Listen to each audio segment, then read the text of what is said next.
नमस्कार friends, welcome to नव्याज kitchen. तर मग फ्रेंड्स, नव्याज किचनमध्ये आज आपण बनवणार आहोत टेस्टी आणि झणझणीत व सर्वांची आवडती पुरीसोबत खाण्यासाठी बटाट्याची भाजी.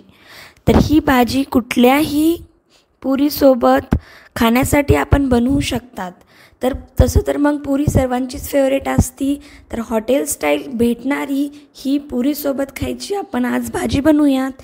तर चला मग आपण पाहूयात बटाटा भाजी बनवण्यासाठी काय साहित्य लागते व ती कशी बनवतात. सर्वात अगोदर आपण 2 छोटे बटाटे शिजवून त्याची सालटे काढून घेऊयात. एक छोटा बारीक कापलेला कांदा घेऊयात. एक टोमॅटो घेऊत. एक छोटी वाटी मटार घेऊया आणि 1 वाटी कोथिंबीर घेऊयात. नंतर आपण काही मसालेही घेऊयात ही भाजी बनवण्यासाठी. मसाल्यांमध्ये आपण 1 चम्मच मीठ घेऊयात, 1 चम्मच लाल तिखट, 1 चम्मच गरम मसाला, हळदी घेऊयात आपण, लसूण घेऊयात, मोहरी घेऊ, जिरे घेऊ, इलायची घेऊयात, दालचिनी, तेल, तेजपत्ता पण घेऊयात. एवढे साहित्य आपण ही भाजी बनवण्यासाठी घेऊयात. आता आपण गॅसवर कढई गरम करून त्यामध्ये 3 चमचे तेल टाकून घेऊयात. नंतर मग त्यामध्ये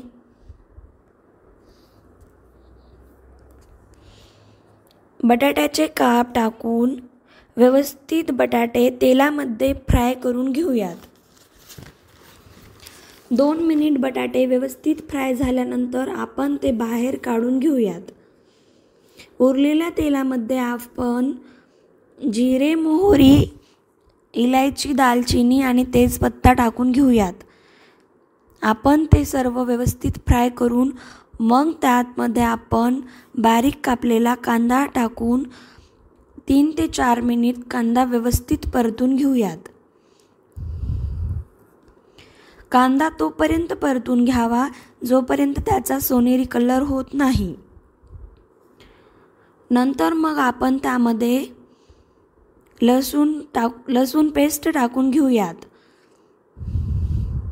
लसूण पेस्ट परतून घेतल्यानंतर आपण त्यामध्ये टोमॅटो टाकून त्यालाही व्यवस्थित परतून घेऊया. कांदा व टोमॅटो 2 ते 3 मिनिट व्यवस्थित परतून घेतल्यानंतर त्यामध्ये मीठ टाकून घेऊया आणि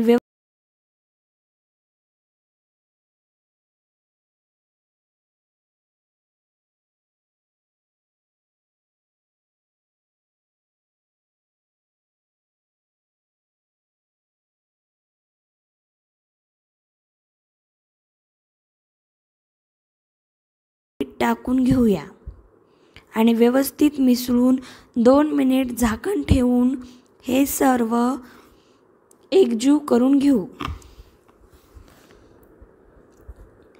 नंतर आपण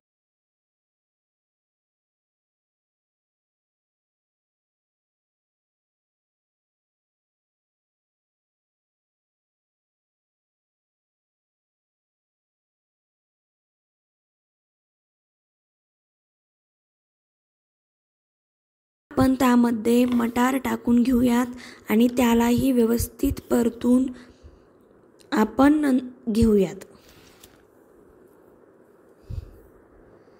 हे सर्व व्यवस्थित परतल्यानंतर आता आपण ह्यामध्ये मसाले टाकून घेऊयात.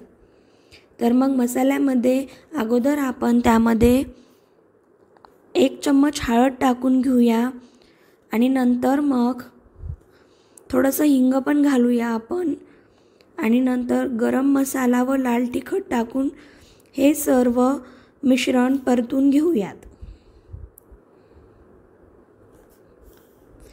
आणि हे सर्व व्यवस्थित परतून झाल्यावर आपण आता फ्राय केलेले बटाटे यामध्ये टाकून घेऊयात आणि हे सर्व एकत्र मिसळून आपण त्याला 5 मिनिटं मध्यम आचेवर अशा प्रकारे परतून घेणे.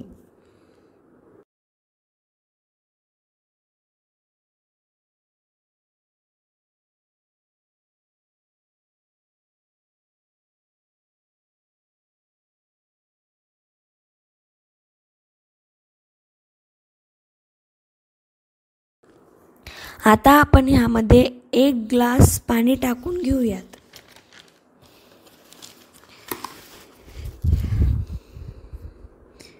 पाणी टाकून घेतल्यानंतर आपण हे सर्व एकत्र मिसळून घेऊयात.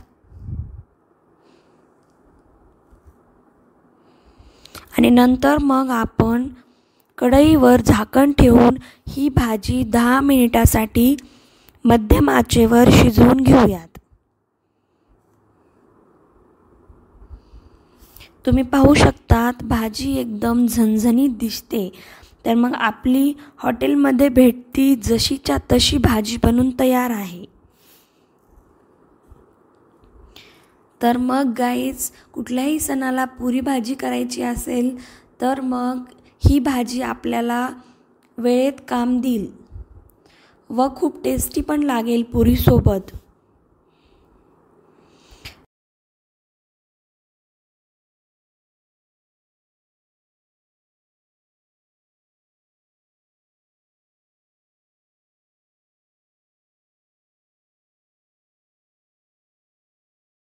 नंतर मग आपण त्यात थोडीशी कापलेली कोथिंबीर टाकून व्यवस्थित मिसळून घेणे आणि आपल्या भाजीची कुठल्याही पुरीसोबत टेस्ट घेणे.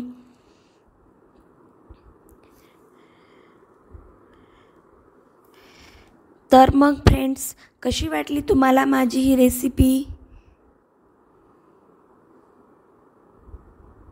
सांगायला विसरू नका. आणि माझी रेसिपी आवडली असेल तर पुरीसोबत तुम्ही पण ही रेसिपी नक्की बनवा.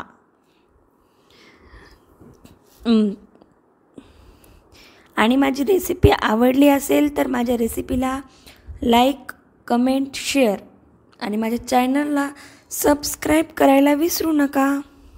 धन्यवाद.